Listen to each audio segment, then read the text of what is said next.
have to embrace each other. We can't do it alone.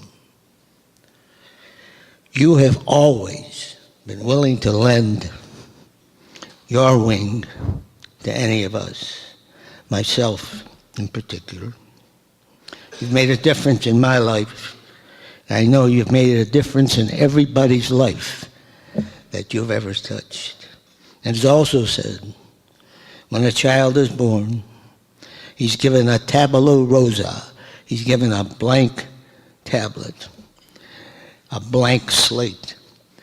And what that child does is written all the way into adulthood and is the record of his or her life, Mel.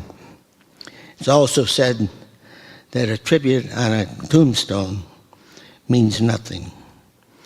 Only a good name is permanent and stays that way.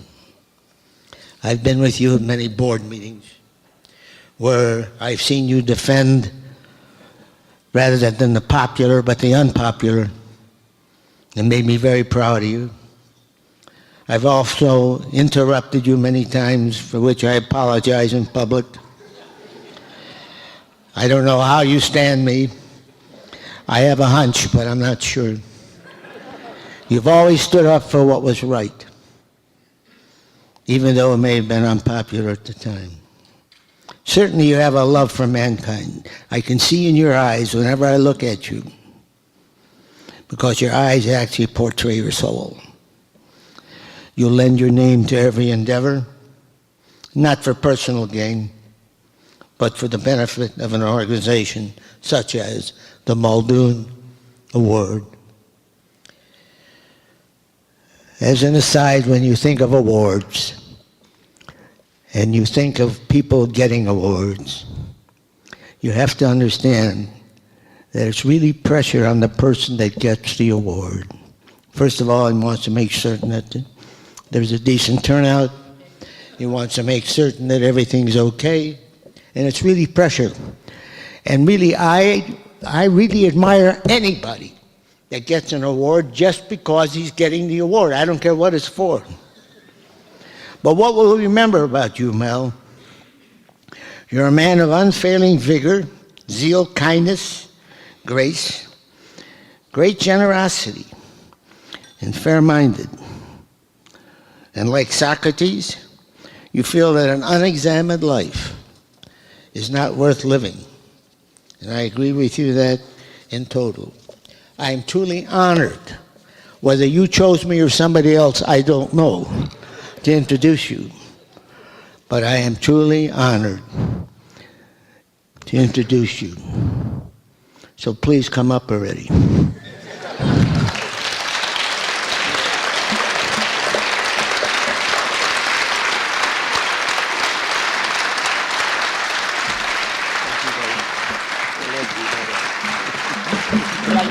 Not like that.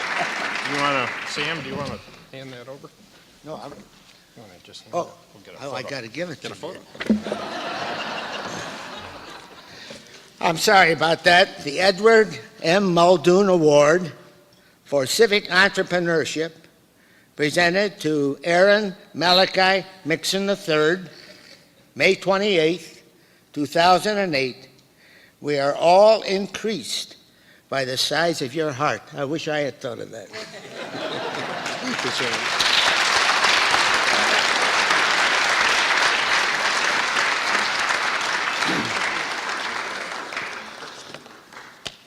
Well, I'm deeply touched by your comment, Sam. He sits at my left hand at the clinic board meetings, and we've had a lot of fun over the years. John asked me to make a few comments tonight, and I will do that. I first wanted to comment on what an entrepreneur is, because I think the term is sort of loosely used today. But to me, an entrepreneur is a builder, a creator of something, a causal factor, rather than an administrator. I think you can take a company that's doing quite well, and if you don't screw around with it a lot for 2 or 3 years while you're CEO, it'll do pretty well.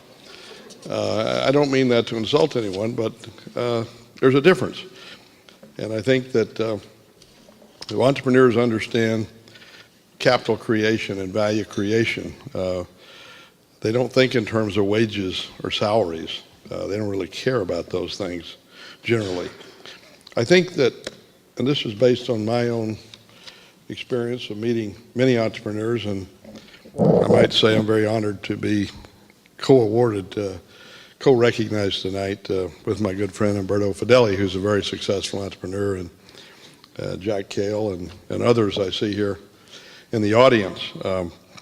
But I do believe they can visualize value and see things that other people sometimes can't see, including write-offs, companies that are totally bankrupt that entrepreneurs get excited about. I think they often think outside the box, and they don't accept a conventional view. Now, what causes an entrepreneur? I've thought a lot about that. I think it's really a collection of life's experiences. I think most entrepreneurs really start out, I think, on a conventional path. But most secondary teachers, and I know there are exceptions to this, never ask me, or certainly most children, do you want to own something when you grow up? It's usually, what do you want to be? What job do you want? Who are you going to work for? They don't really understand capitalism. And I didn't understand capitalism until pretty far down the road, but once I learned it, I haven't forgotten it. But again, the concept that you can be a creator of a business or a creator of something without a lot of net worth, you don't have to come from a wealthy family, is something our children need to learn at a very early age. And as I say, most entrepreneurs I know started out working for someone else. I certainly did. I worked for 11 years in industry before I took off on my own. I think the risk profile of entrepreneurs are different. A lot of people think I'm a risk taker. I don't see myself as a risk taker because the things I do, I feel very comfortable doing. And when I little vignette, when I bought Invacare, I had $10,000. I had to sign a $6 million personal guarantee at the bank. But what did it mean? I didn't have any money. So really wasn't a risk-taking event. Can an entrepreneur be taught? Can you really learn it? I think to some degree, but I think it has a lot to do with your personality, your risk profile, the thought process, and I'm not sure it can be taught. Just briefly on myself, Sam mentioned my name, Aaron Malachi. My grandfather was a country doctor. That was his name, and I was the first son of his first son. I was delivered by my grandfather in a family home, so we didn't debate what my name was going to be according to my parents. But it was a small country town of 1,100 people, and you wonder how the heck did I get from there to here?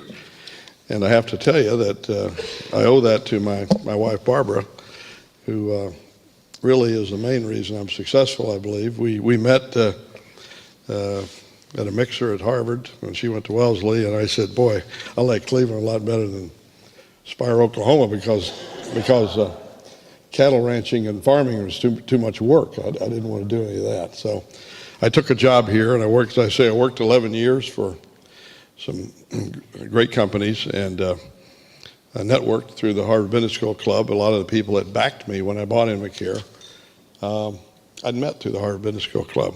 And I was 39 years old, and I decided I really didn't want to work for anybody anymore. I wanted to do something on my own. And Invacare was a little orphan company that no one cared about, and it was for sale for $8 million. And I had $10,000. So all I needed was $7,990,000. And that's a true story. So I was able to raise some equity here in Cleveland and get a substantial bank loan.